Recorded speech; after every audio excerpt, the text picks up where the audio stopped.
What is going on, guys? Welcome to PBH Live episode 28. We've been doing this for a while now. That's pretty cool.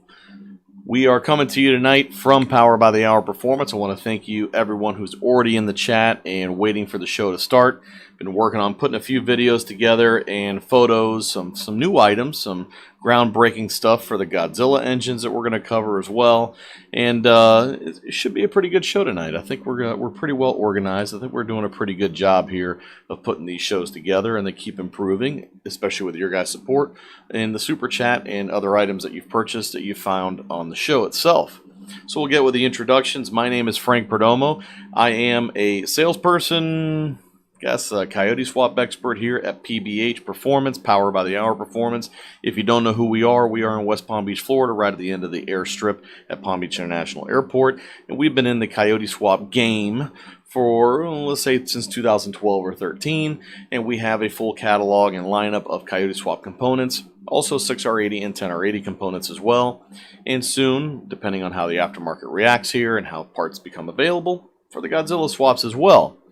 If you have any questions about what's going on and the topic we're talking about here tonight in the show, you do have the chat room that you can ask a question. We do also have a super chat.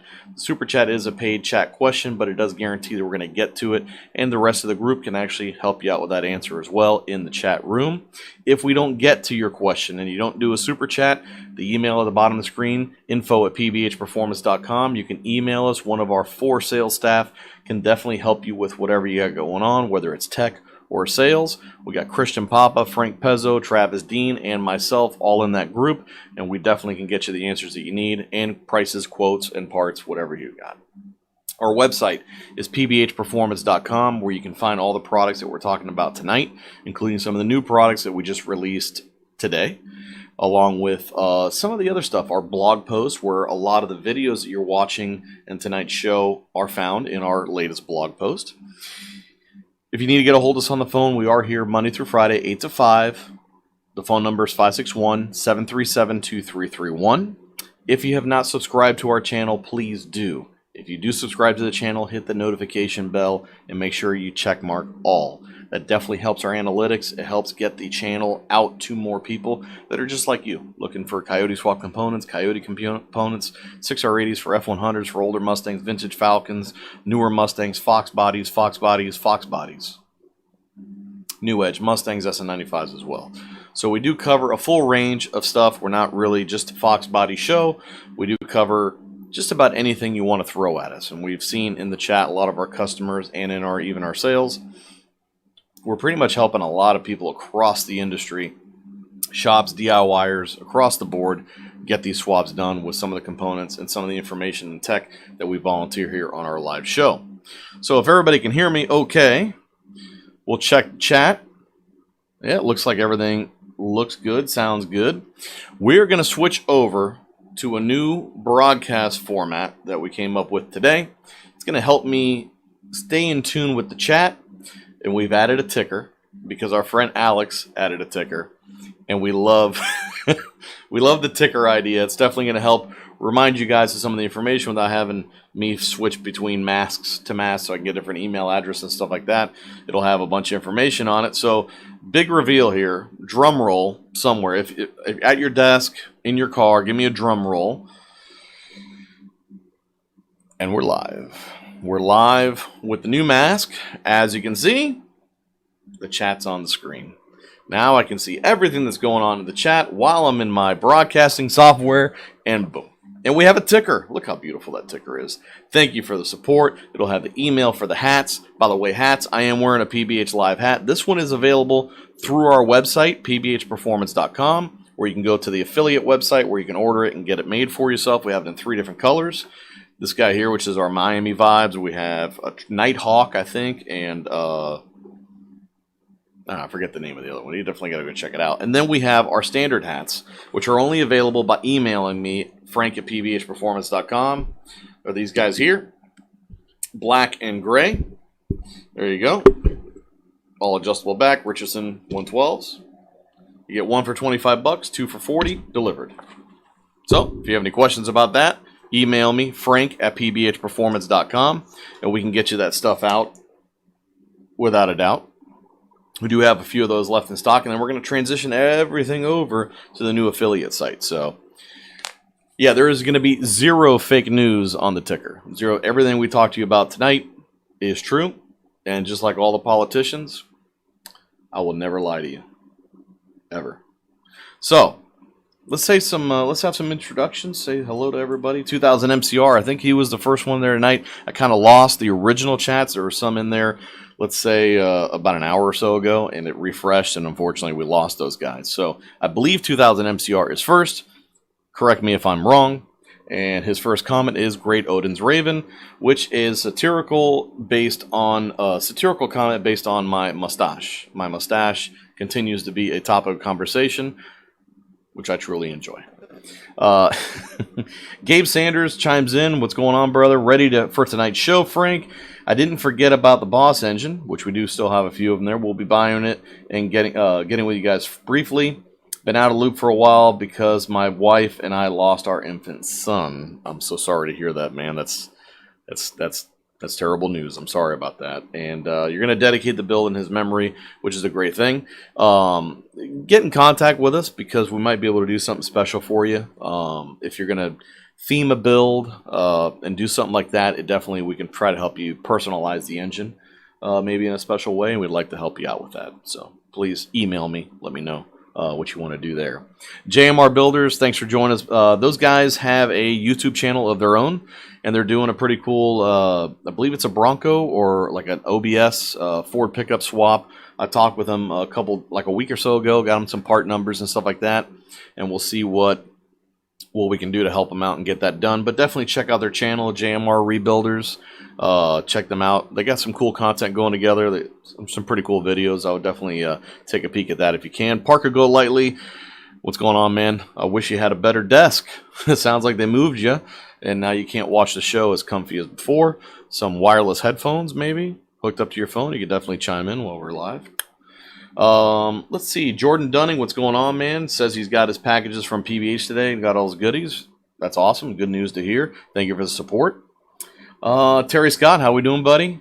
Thanks for joining us. Wild Horse Garage is now Wild Horse Racing. He says now that he's tuning his own junk, he can call himself a racing tuner. Congratulations. Josh Bergman. Josh Bergman. What's going on, brother? I'm Hung Solo MF, which I believe I know what that means. Has 3 fire symbols. That means a lot to me. It really does. Root Beer chiming in with Godzilla, our first Godzilla comment. I like Godzilla myself. Lorenzo Enzo, what's going on, brother? Root Beer Stash says the stash is on point. 2000 MCR likes the PBH live hat. Thank you very much, of my own design. Brett Casper's the dating that dating channel chiming in. That dating channel is Incognito Alex Flores, which I always appreciate his support and his help on the channel. To talk to him a little bit earlier about some of this Godzilla stuff, help kind of clarify some of the confusion I had going on in my own brain, going a little bit crazy. Root Beer says there's just no fake news on the ticker. We got you covered on that already. Rob, how we doing, brother? And Gabe Sanders, appreciate it a lot, Frank. Means a lot more than you know, bro. Well, we're here, man. Like I said, email me. Let me know what's going on, and maybe we can help you out with that. And I'd like to, if we can't do it, I'll make sure we get it taken care of. So, as a little reminder for you there on that. 4 more performances in the house. Wild Horse Racing.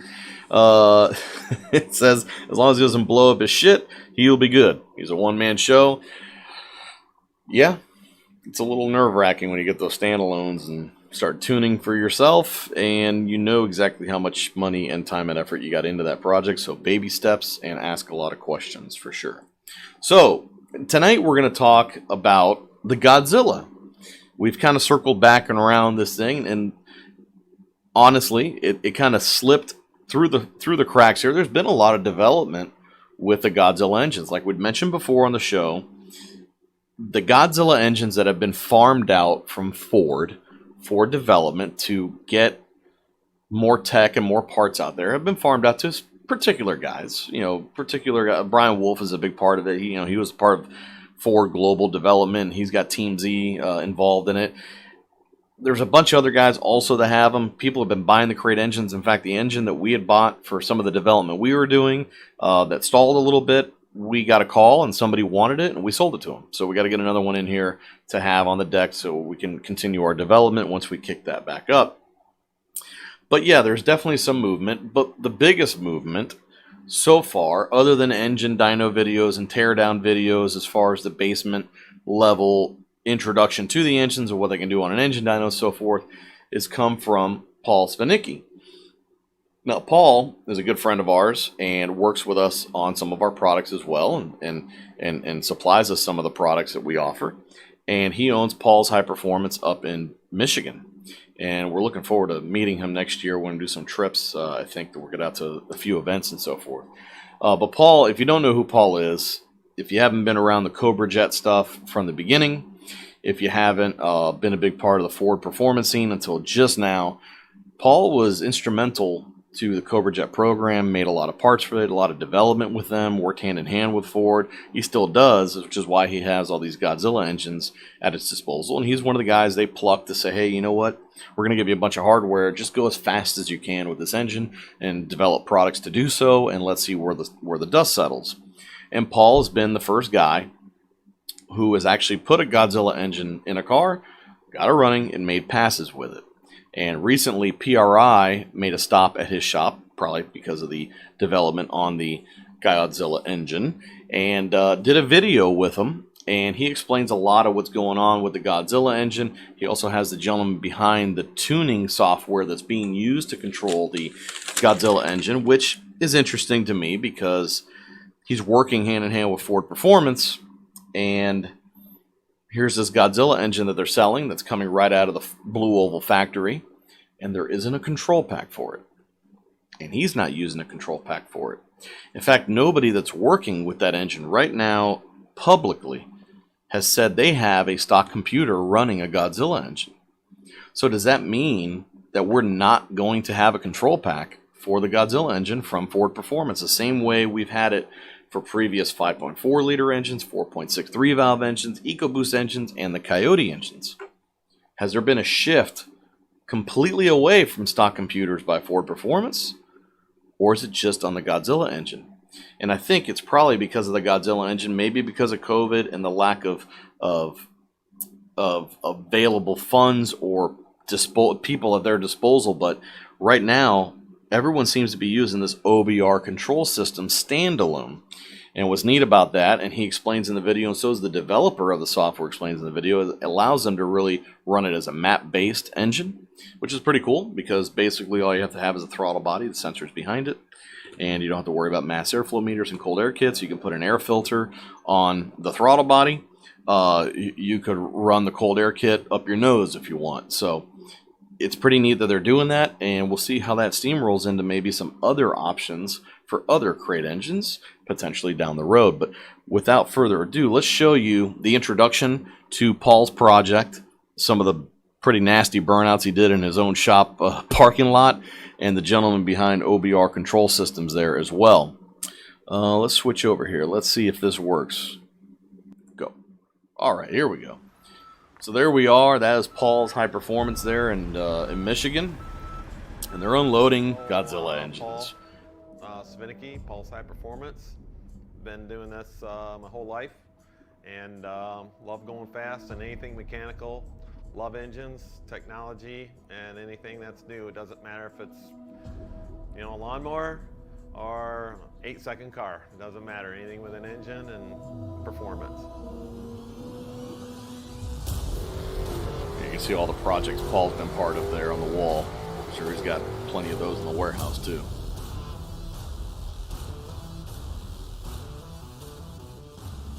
So I'd been following the 7.3 program, push rod, big bore, 446 cubic inches, big valves, big ripping it on the dyno. Now this engine that's in this car is bone stock, sealed, stock exhaust manifolds, even got the stock Y pipe that he modified to it.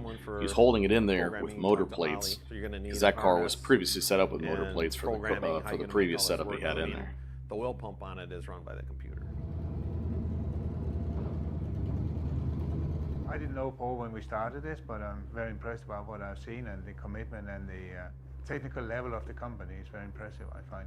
We've known this engine for quite some time now, and we have had time to develop our control strategies in the electronics to handle the engine.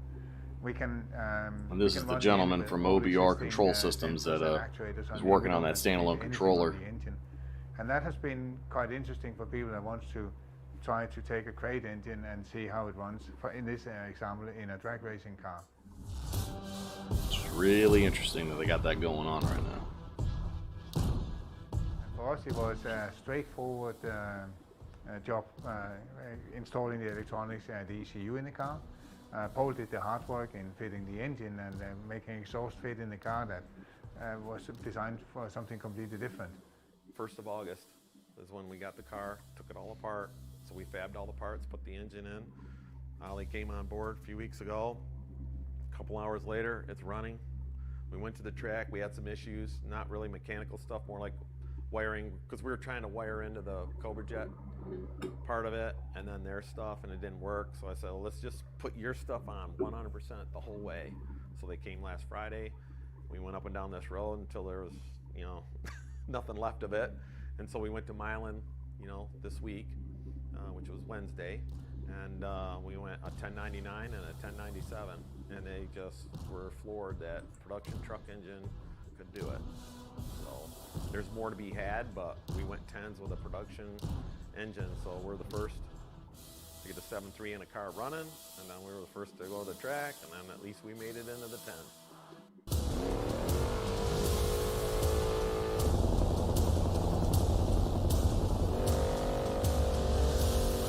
Him just talking about some of the stuff they're working on and why he likes the engine so much. And the burnouts are just the burnouts are nasty. Selling the engine is a crate program, so I think it's going to be as popular or more popular than the 5-liter, which I know a lot of people are going to raise their eyebrows about that, but cubic inches don't lie, torque doesn't lie. It's going to be a really nice package.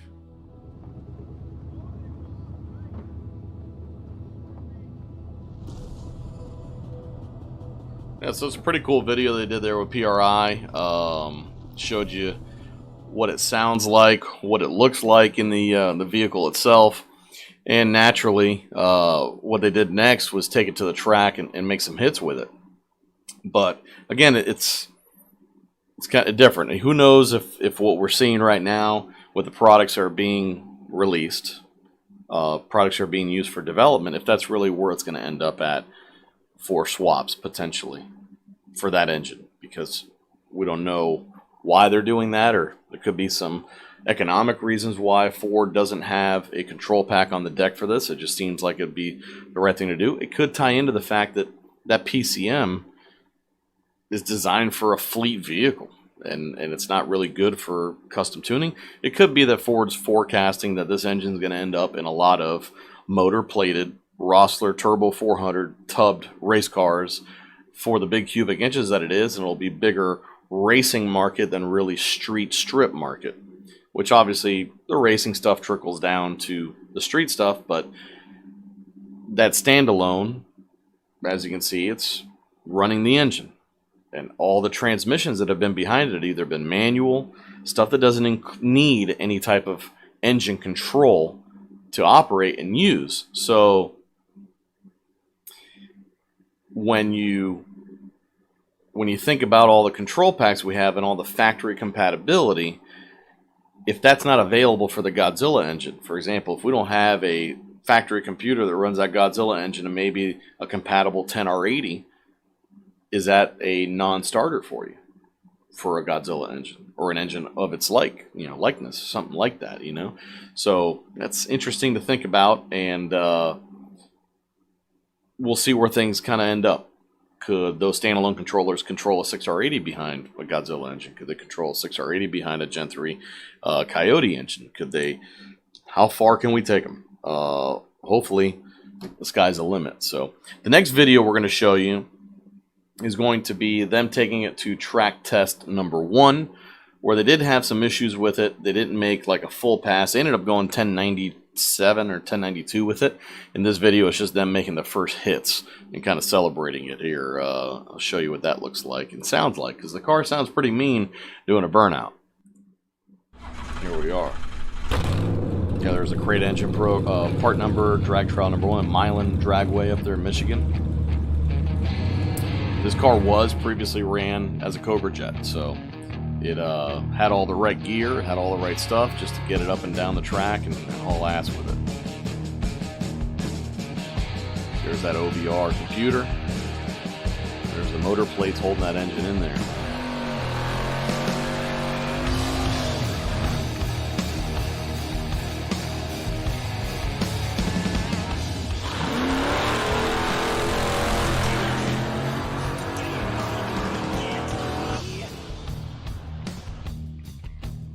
Yeah, nothing super spectacular there.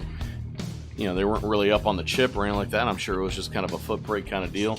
Get it down the track and let it see what it can do. So, what do you think? First impression there, is that something that really gets you motivated, listening to that? And does that really help you kind of change or, you know, let your guard down as far as Coyote versus Godzilla? Does it bring you back to the middle as far as an option moving forward? I think most of the guys in the chat room probably already have the Godzilla engine, or excuse me, the Coyote engines in mind. That's why they're here. But would this, if you were back at the point where you're trying to choose an engine, maybe the Coyote and the Godzilla came out at the same time. So would you be able to, is there enough there for you to say, you know what, I would consider the Godzilla more at this point? I guess a lot of hypothetical. We don't have a whole lot. I mean, and this really isn't the final litmus test, what it can and can't do. These are entry level, beginning of the development of the controller, that kind of stuff for the for that engine. So does it move the needle at all? I guess that would be the question. Let's take a look at their 1097 pass, where I think they went 122 miles an hour. And again, this is a stock sealed engine. There are built ones out there already with intakes and cam and valve springs and all sorts of other porting and stuff like that are making like 600 at the flywheel on an engine stand. Does that move the needle for you, considering what it can do? This is a bone stocker. You know, we'll give them their fair due. It's not a comparison to, you know, let's say a Boss engine or a Voodoo or something like that. It's hopped up. This is literally a fleet 7.3 engine with stock exhaust manifolds and probably some bullet mufflers and turn downs. So let's see. 1097 pass coming up here. Drag test 2. This is recently, October 14th, just a few days ago. It's making their second hit.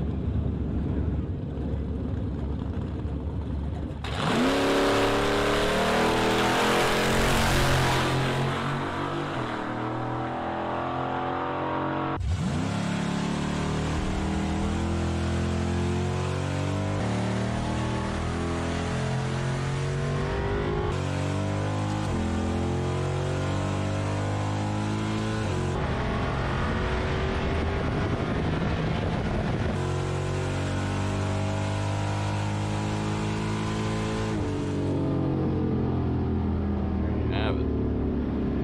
1097 at 122 miles an hour. So I guess not bad. First time out. That definitely, I would think that that's not all of it. You know, they're probably they're gonna probably find some time just in the setup of the car, launching it on the chip, getting more aggressive with it. There's more time in it. Is it a 9-second car because it has a Godzilla engine? Remember, there's a couple factors that Godzilla engine has that work a little bit against what we like and know what we do with, right? So the Coyote engine kind of just fell into place. It didn't require a ton of fabrication for the, like, let's say the number one group of people that are doing Coyote and engine swaps, let's say Fox Body. Coyote engine probably wouldn't be as popular today if we had to cut the strut towers out of a Fox Body to put it in there. It would make it more exotic, but there'd be less people doing it. There probably wouldn't be a Power by the Hour developing products because it wouldn't be as good of a fit. because it does fit. And even though it's a big wide engine, it still fits the bill for a lot of different people. This Godzilla engine has less interference with strut towers, not as wide, but she is tall. She is really tall. We've talked about this already. I gave you the measurements on a previous show. She's deeper and she's taller than all the supercharged, a 2.3 liter Roush supercharged Coyote has a smaller height from the crank center bolt than a stock Godzilla engine with intake manifold. Now, there's going to be ways around that intake manifold being an issue. I think Paul had mentioned to us there's some different intake manifolds being designed to move the throttle body, but there's only so far they can go with it because the water neck is right below the throttle body. So you're not going to be able to get rid of that unless you're changing the entire timing cover, water pump, assembly in the front there. But companies like Team Z have had the leading edge on what's going on here, and they have come up with their K-member. And I'll show you what that K-member looks like. Where's she at? Boom, boom, there it is. And there's a picture of the Godzilla engine in the Team Z Godzilla Fox body K-member.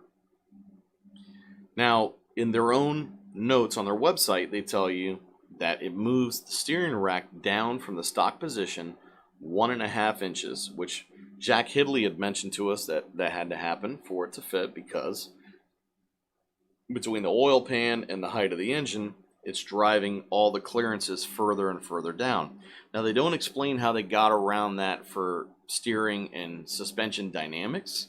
They just say they moved it down 1.5 inches. Now, by rule of thumb, if it goes down 1.5 inches and you don't have a bump steer kit, your control arms, your outer tie rod ends, are not going to be at a favorable angle.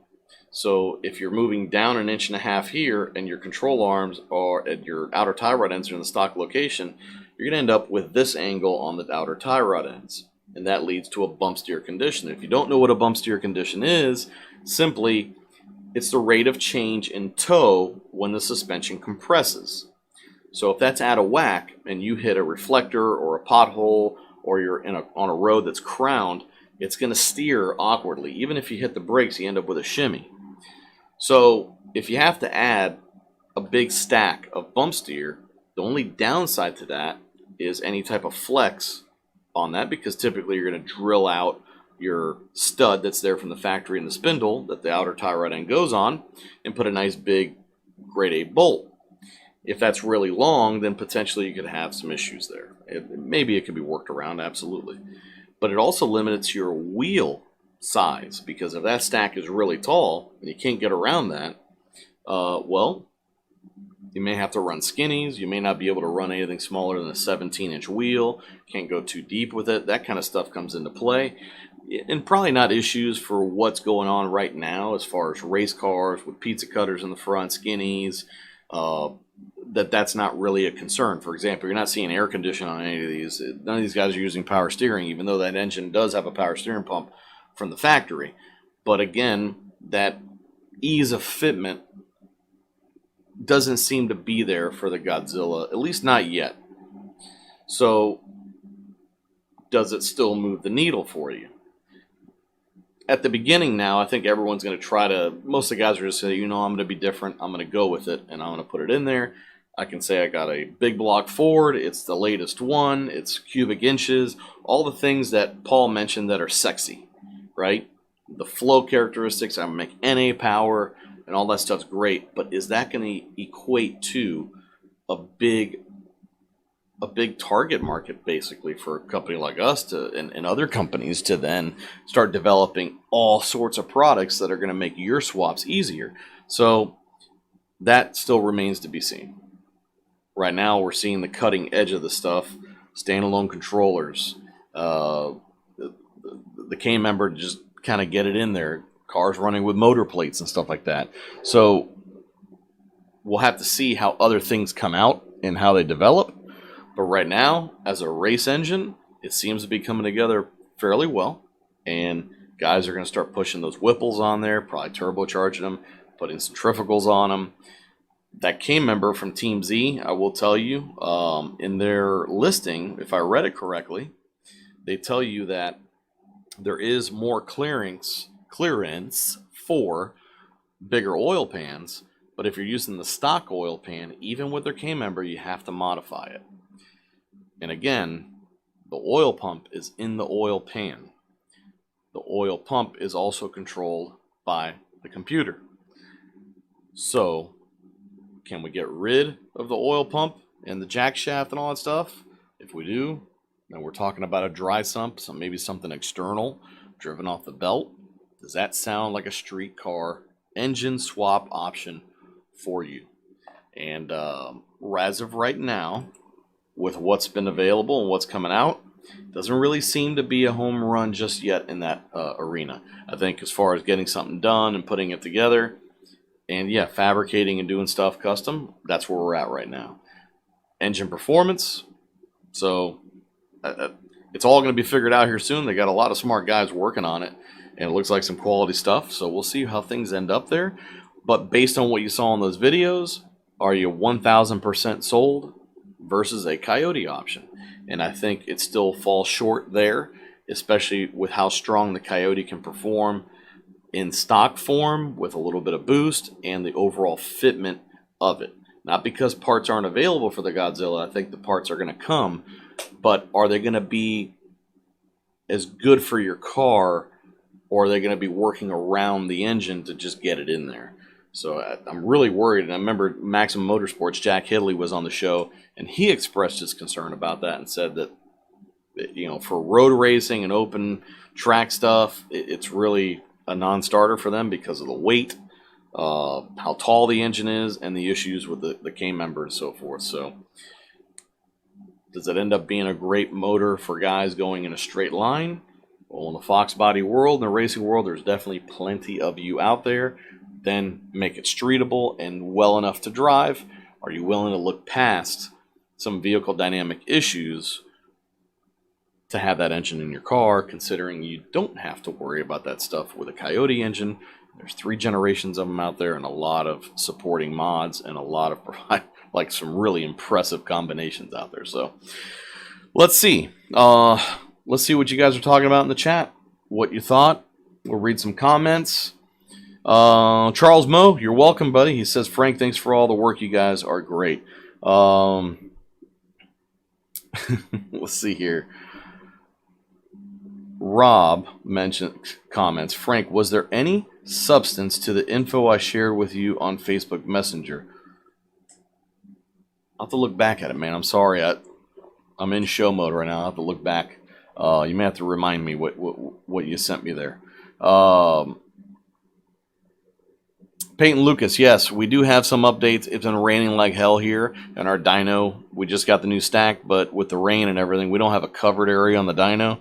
I can't put it out there. We're going to get back into, once we get caught up with all the crazy stuff we got going in the delivery, the shipping department in the shop there, we have probably about 8 crate engines going together. We've had 3 transmissions ship out today. We've got powertrains coming together, oil pump gears going to this one, cams in that one, all sorts of fun stuff. So we will have some movement on that very, very soon.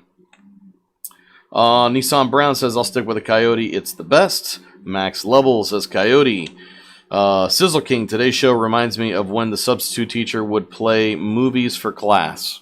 Well, I don't know if that's a compliment or not, but I thank you, I guess. Nissan also mentions that, or maybe Nissan or Nissan. I see Nissan, like the car, so I'm gonna say Nissan. I'm not impressed at all with this Godzilla engine Coyote all day. Okay, his opinion, absolutely. Coyote sounds better to me, says Max Level. Sizzle King says Coyote for me too. Built for speed. If it was back in 85, 87, I'll probably say yes, but today efficiency is king. That's an important thing as well. I think the Coyote does seem to, again, the efficiency of the Coyote engine rings true when you add boost to it. We haven't seen all the final numbers on boost, but I heard also through some reliable sources that the Godzilla engine doesn't really like a whole lot of boost, and you may have to rebuild it, similar to what you see in the Hemi engines that are currently available from Chrysler, where they're limited on how much boost they can handle, and if you want to go past that point, you gotta build it. So we'll see what happens there. Wild Horse Racing, aha, big stall turbo 400 with trans brake and a tin can. Would be surprised if it didn't run 10s. Well, also this thing, it is 150 pounds heavier than a Coyote engine. So you got the weight on the nose there. And also, that car, even though it was gutted, it was a 3250 or 3280. They say it in the description of the video that they posted on their YouTube channel. Now, if you want to see those videos again, you go to pbhperformance.com. It's in our blog. It's one of the top 3 posts, the most recent posts that we put up. So you can watch all of them. They're all listed one by one, and they have some other additional information there as well.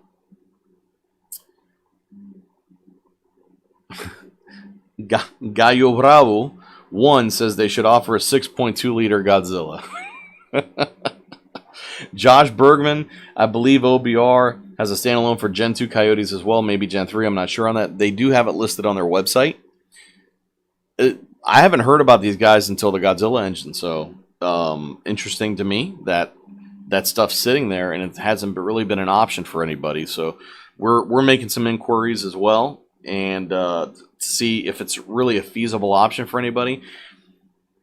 My thing with standalones always kind of goes back to when you go with a standalone controller, I believe you have less support unless you're working with other people that tune that controller with the combination you have. If you don't have all that knowledge at hand, you better have experience to make sure that you don't end up making mistakes and potentially hurting the combination. I'm sure OBR has great customer support, but again, we haven't heard too much about it in our dealings, so I don't think it's widespread. I don't think everybody has it. I don't think it's something you're going to pick up and just roll with it and go on Google and start asking for VCT recommendations and this and that and blah, blah, blah. You better know what you're doing when it comes to that software, or you could end up in a gray area where you have to hire somebody or ship a car to somebody to get it figured out, or fly somebody in to help you tune it or something like that. Who knows? I have heard of that stuff. We've actually been hired to do that kind of stuff in the past. So Max Level says it's too heavy. Rob says, oh, Godzilla lack of oil. Yes. He had mentioned to us that there are some issues out there. Rob had sent me a link to somebody who had said that there's a couple engines that are failing due to oil supply issues in the stock Godzilla engines, and Ford is replacing the engines. Again, this is a brand new engine right off the production line. There aren't a whole lot. There's none of them out there with 150,000 miles, nothing in huge amounts. There isn't a whole lot of racing information. We just showed you the first passes to be videotaped that are publicly available with this engine. So not a whole lot of data, solid, hardcore data to go off of yet. So is there something to that? Yes. If you own a 7.3 liter Godzilla engine, are you calling Ford Racing right now, knowing potentially there's issues with oiling out there, and saying, hey, what happens then? If I put it in, I get it running, and there's an issue with it, and there's a known problem with it out there, what are we doing? So I would definitely look into that as well. Charles Moe says, go Coyote, in the Louisiana slang. Okay, so root beer. Thank you for the donation, brother. Really appreciate it. Completely unrelated. Mach 1 pricing is out. Base and handling pack is $55K. Would you get Recaros or save the money and get racing seats and harnesses? I like the idea of having the Recaros, but it depends on your build. I've sat in cars with Recaros, and they're uncomfortable to me. The back bolstering digs into my back. I guess you can say I have a broad back or whatnot. I don't fall into that seat. When I order my racing seats, I always have to buy the wider ones just because I have wide childbearing hips. It's a curse and a blessing. So I don't like the Recaro option if I got to pay for it, but it does make the car a little bit more valuable. I think most of the guys who are going to want that Mach 1 are probably going to want the Recaro seats. So if it's in the budget, maybe splurge for them, take them out and put them away. Get the racing seats that are comfortable to you. At that point, then you can at least pick out the racing seats that fit you the best and put them in there. For a street car, I don't really like racing seats full time because they're not you can't recline them. They usually don't have lumbar, that kind of stuff. But I know that I think it is Recaro actually. Is it Recaro? Yeah, Recaro, OMP, a lot of the companies that sell racing seats do have really nice street-friendly racing seats. So Sparco and companies like that have racing-inspired seats that give you the bolstering you want. They have adjustable lumbar. Some of them even now have heaters built into them as well. And that will give you an option maybe to have an intermediate if you're going to go that route. Maybe not get the Recaros from the factory because those seats are kind of expensive. So racing harnesses, I have no problem using racing harnesses day to day. If you get a 6-point, you could always just use the lap belt. If you want to run the racing harnesses full time, I would probably put them on if you have them in the vehicle. Sometimes when you do the racing belts, you can still use your factory seat belts as well, and you just don't lay the racing belts over. You can kind of tuck them under the seat or throw them over the back of the seat and tuck them away. There is a really neat product, by the way, if you're looking at racing harnesses, from Renscott. Renscott makes these really neat roll bar brackets that allow you to wrap the excess belt left from your racing harnesses around that with a nice billet cage, and they're not that expensive, like $85 for a pair, and they have them for all the different size roll bars. All right, Caleb from the Foxcast is here tonight. I'm late tonight. What did the Godzilla run? I saw the post, but they withheld the numbers. No, it was 1097 at 122 in the video. 1097 at 122. 3250 or 3280 curb weight. Bone stock sealed. Godzilla engine, stock manifold, stock Y pipes as far as headers to the deal. They cut those up. So, and then just some Bullet Rossler Turbo 400 transmission. You got a 9-inch. It's a Cobra Jet gutted race car on the standalone too.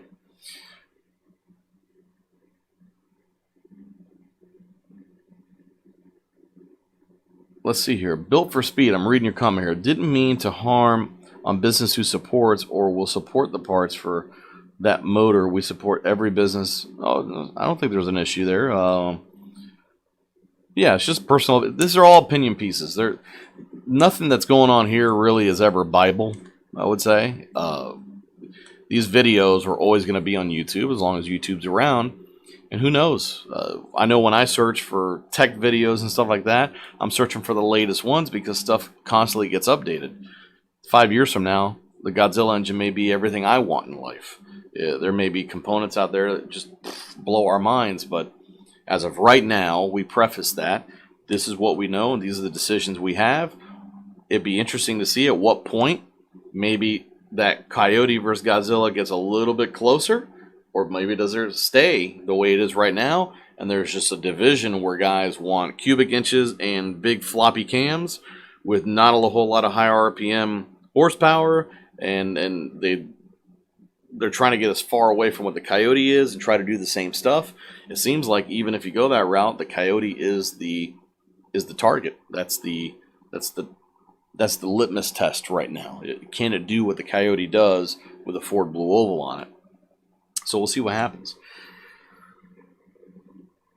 All right. So interesting enough. We'll keep covering. I'm sure we're going to keep getting Godzilla questions. This is just the beginning of all these performance numbers coming out. I know the guys at Paul's High Performance, that car is going to be doing mile racing.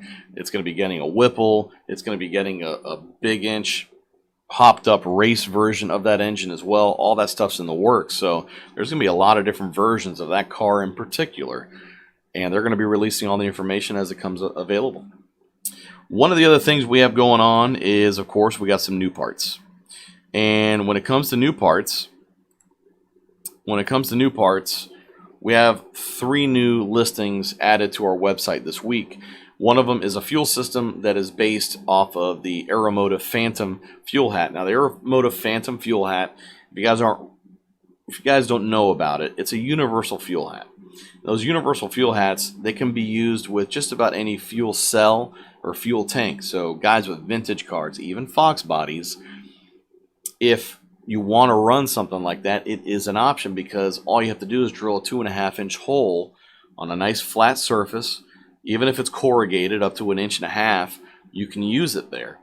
Now what's interesting about that is they offer it in a single 340, twin 340, and you can even get up to a trifecta that has 3 450 liter per hour pumps. It allows you to plumb everything AN, low profile hat. And let's say if you had a Fox body and you didn't want to use the stock hat and you wanted to use a twin 340 and you didn't want to change the fuel tank and go to something like a Glenn's Performance or a modular Ford tank and then have to buy a fuel hat for it, this guy can just simply be installed on the driver's side of the tank. You just drill the hole and mount it down. If you got a 60s Mustang, sure enough, drill the 2.5-inch hole, use the guide plate, all the tools they give you, and you can install this in your tank. So this is kind of what we're looking like when it comes to those. Let's see, new products. Here we go. This is our new products page. You're going to find this in the blog on our website right now. You'll see the Aeromotive fuel hats there listed on the left. We've also added a 180-degree thermostat to the website. It's just an easy way to give your cooling system a little bit of improvement. Not a whole lot of people subscribe to that train of thought, but I have been asked in the past for lower temperature thermostats. Reminder, guys, if you're going to use this thermostat, you have to custom tune the vehicle. You want to trigger the fans at the same temperature. You want to make sure the computer knows that that's when the thermostat's going to open. If you don't do that, you're going to get codes, and your fans are going to turn on later than the thermostat opens, and it negates what it can do. So if you definitely want to do that, we have that now. They're only $20, and we'll show you this rollover valve kit as well. Here's a closer look at the fuel system itself, and you'll see at the top of the screen, you'll have the fuel hat, and the one that's pictured is a dual pump, twin 340s. That guy has 4 ports on the hat. You're going to have 2 feeds, one for each pump, a return, and a vent, and we'll talk about that vent here in a second. Also picture there, you see the big foam baffle. That can be cut down to different lengths along with the stem, so you can use this in up to like a 10-inch deep tank, and they do have extension kits to go up to 20 inches, so if you have like an F100 or a Lincoln that has a real funky fuel tank that's really tall, you can kind of get those things to fit. You'll see the installation tool and the studs. That is a C-ring. I know there's plenty of jokes to go along with the phrase C-ring, but that is a C-ring. Once you drill your 2.5-inch hole, that guy can fall in and come up through the studs. That polished aluminum piece, that actually is a guide to go ahead and drill the holes once you get the 2.5-inch hole drilled out, and then the studs will fall right into place. And then you use that same guide to shove the foam in there, and it kind of gives you a nice little funnel to get it to go in. As you can see, when you go to the website, you can choose between a single or a dual. The single Phantom only has 3 ports at the top. It's going to be your feed, return, and vent. Now, we mentioned vent because that's being used to vent the fuel tank properly. Now, if you're using a factory fuel tank and you still have a factory vent hooked to it for some reason, you can probably use that as well, but Aeromotive does give you the provisions for a vent line. And what we did is come up with a kit that not only has all the fittings to go to the Aeromotive hats and give you a -6 vent line, we give you about 3 feet of hose, but at the end of it, we give you a rollover valve because the fuel hat doesn't have any rollover protection.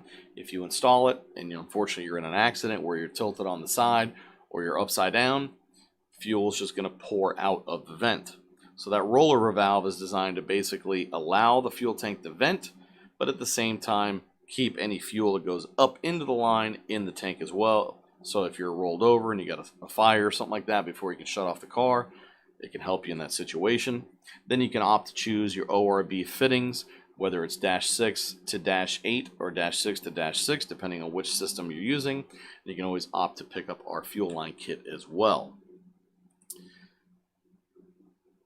So there you see it. Those are our newest products.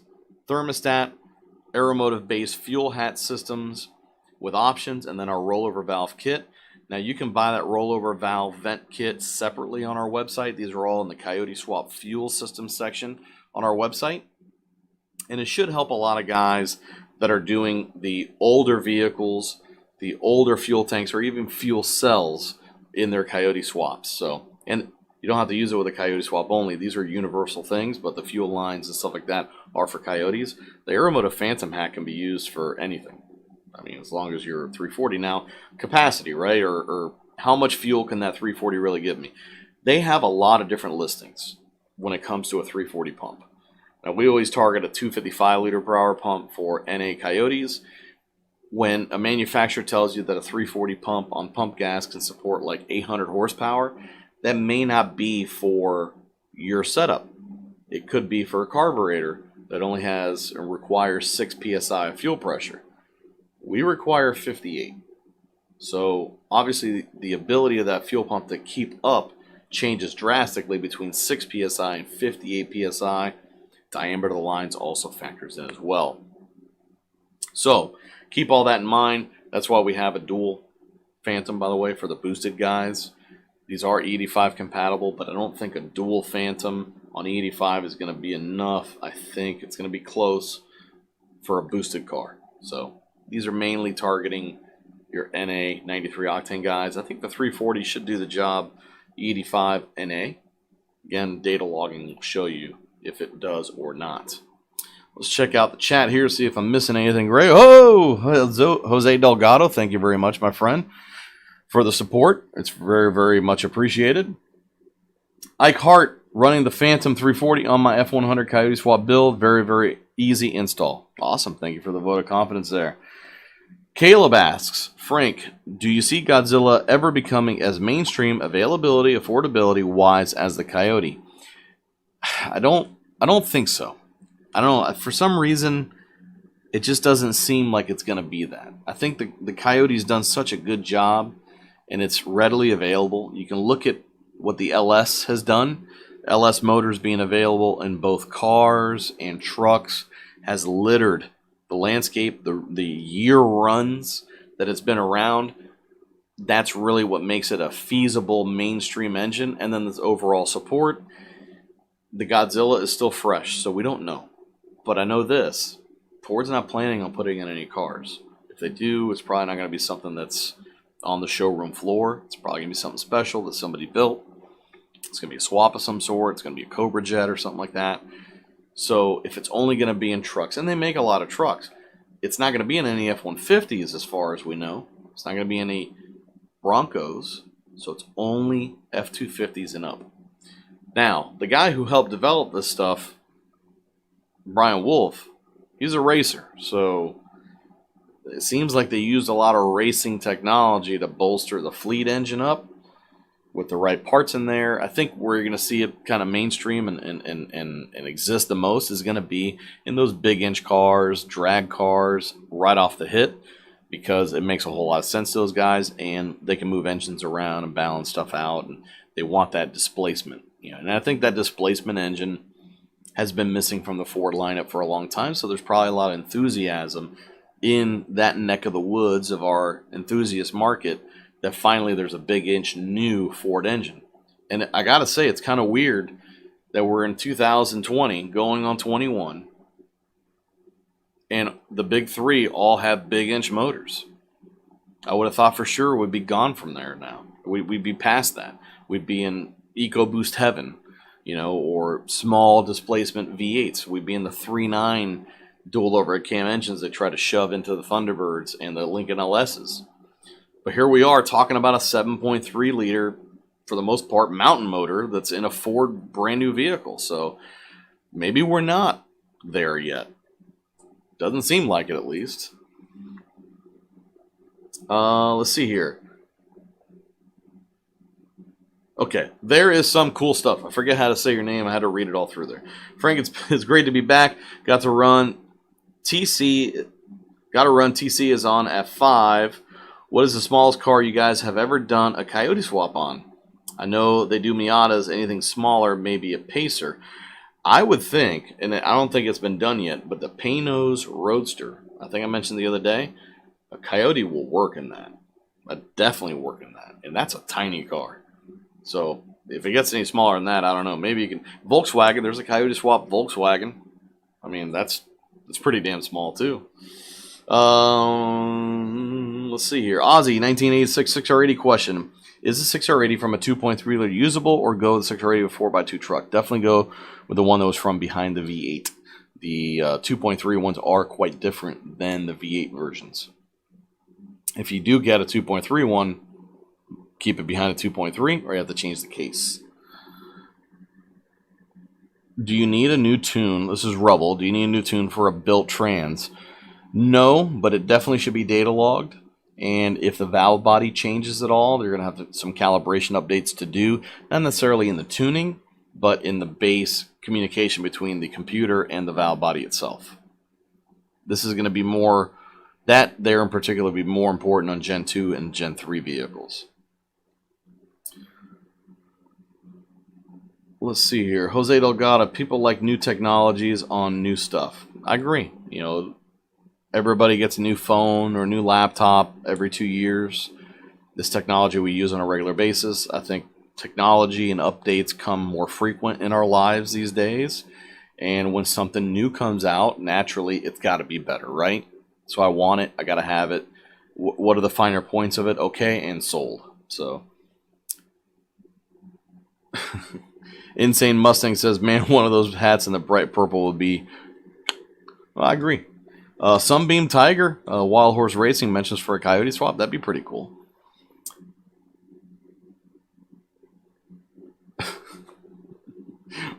Charles Mill says, why does the color matter when you never see the hat? Well, I see the hat when I look at myself in the mirror and say, you know, damn it, I look good in this hat. Let's see. One of the other topics I wanted to come up, and we ran into this the other day, and we're working with the guy. Unfortunately, we have someone who's upset with something we sold him. And I just want to clarify it for everybody here, and maybe so you can clarify it to others. We do not sell used engines. We've never really have. We have sold core rebuildable engines. And what a core rebuildable engine is an engine that you're buying that you know it has a problem, and that problems could vary with it, but it has decent rotating assembly, a healthy block, that kind of stuff. It's a good rebuildable engine. And what a good rebuildable engine means is it may need 8 pistons and rods, but the crank is okay, the block's okay, it can be machined, the heads can be resurfaced, rebuilt, redone, and it's a good rebuildable engine. We've had a situation where we sold one of those engines to somebody, and upon their own discretion, they decided to put it in the vehicle, and the engine didn't do well. And now they're upset, and they gave us a negative review on Google, and we had to respond to them. Now, Google reviews are great. I use them, but they're kind of a double-edged sword. We have a lot of great reviews, but it doesn't take a whole lot of bad reviews. And usually when somebody's upset, even though it's not our fault, and we try to do everything for them, if the outcome isn't what they expected, I doubt they're going to give us a 4 or a 3. They go straight to the 1 because they want to hurt you as much as they can, right? So what I'm asking everybody to do for me, please, if you have the chance, please go to our Google listing. And if you've had a good experience with us, any experience with us, please leave a review. I'd imagine they're going to be, just how they have been before, heavily majority, 5-star stuff. Rate us on what we do here, and the help we give to everyone. Let everybody know about that stuff. It's really the only way I can combat these negative reviews, because Google doesn't allow me to take them down, even if they're erroneous. And we have a few erroneous ones on there.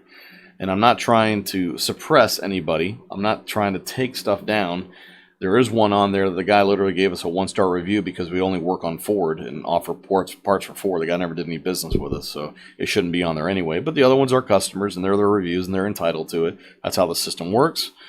But I'd love to see more and more positive reviews on there, because I know we've had a lot of positive interactions with everybody, and we don't really ask for that stuff. So if you get a chance, please go on there in your time. It'll be greatly appreciated, just like we ask everybody to subscribe and support us through the channel and so forth. It's just another way to support us if we're helping you with any tech, any information that you need, support afterwards. I know there's plenty of guys that have bought control packs from other places, needed some help, and got the information here. Give us a solid rating on that stuff based on your experience. It'll really, really help us move forward in the future and keep our Google rating up, which where it needs to be, because we do everything we can to help everybody with what they got going on, whether they buy it from us or not. I know right now things are a little tough with COVID, and parts are hard to get, and some of the lead times are longer than others, but that stuff's sometimes just out of our control. But we try to communicate with everybody as much as possible, and that's what this show's about, is solid communication with you, constantly updating you, anything that's going on. That way we can help grow the community. The more people are out there, the more solutions are out there. It just means there's more customers for us to sell parts to. And not to say that that's the only motivation involved, but it's a big part of how we're able to continue to do this. So thank you if you're going to take the time to go ahead and do that for us. We really do appreciate it. Obviously, we're going to probably wind down the show now. If you have any questions, anything that we missed in the chat, maybe you didn't put it in the super chat, email us, info@pbhperformance.com. We'd love to help you out with it. We're open Monday through Friday, 561-737-2331. Get you through to any of our 4 salespeople. Our sales team is also our tech team, so give us a call. We can help you out with stuff. Email info@pbhperformance.com for any of that. Visit pbhperformance.com as well. Our blog is live. If you haven't joined our newsletter, please do. We're trying to get more and more information out there through the newsletter as well. We got new products coming out every week, kits that we're putting together, and hopefully next week I'll have an update on the new power steering reservoir that we've gotten from PSC. And this guy here in particular is going to be really important to the Hydro Boost guys. What's also nice about this reservoir, we talked about it, I think 2 shows ago, is that the bracket is flat, and that will work with the power steering, the Midway Mustang power steering bracket that we offer as well. I'm going to be installing it on my car and seeing how it works, seeing how it fits, how it's going to make routing the lines that much easier. And then we're also going to be coming out with a AN fitting hose kit for the Hydro Boost systems. We're working to do that for both 99 to 04 and then 96 to 98, which was the hard one. So check that out as well, and we'll have some information on this soon. Looking forward to put that on. Thank you again, guys, for all the support. We run that on the bottom of the ticker there as a reminder that we do appreciate it. It's humbling to see how much support we do have out there, and it's the motivation for us to continue to do what we're doing. Thank you again for joining us tonight. Hit us up with that review on Google if you can. And we will see you next Wednesday. We'll find a topic to talk about. If there is a topic you want us to talk about, please email us, info@pbhperformance.com, and we'll check into it. Thank you again, guys. I really appreciate the support. We'll see you next week.